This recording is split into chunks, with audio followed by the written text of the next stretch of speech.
মায়ের বুকের ভিতর অনেক কষ্ট।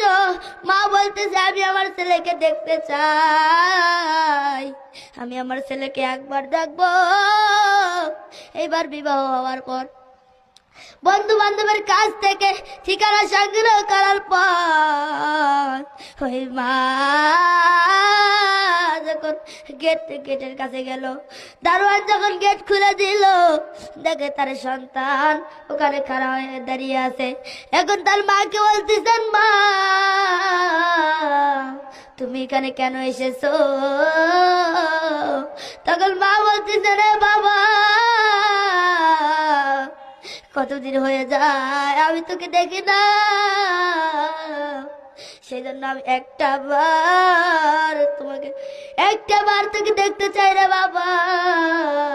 ছেলে বলতেছেন, না না তুই এখান থেকে চলে যা, আমার শ্বশুর বাড়ির লোকজন যদি এসে বলে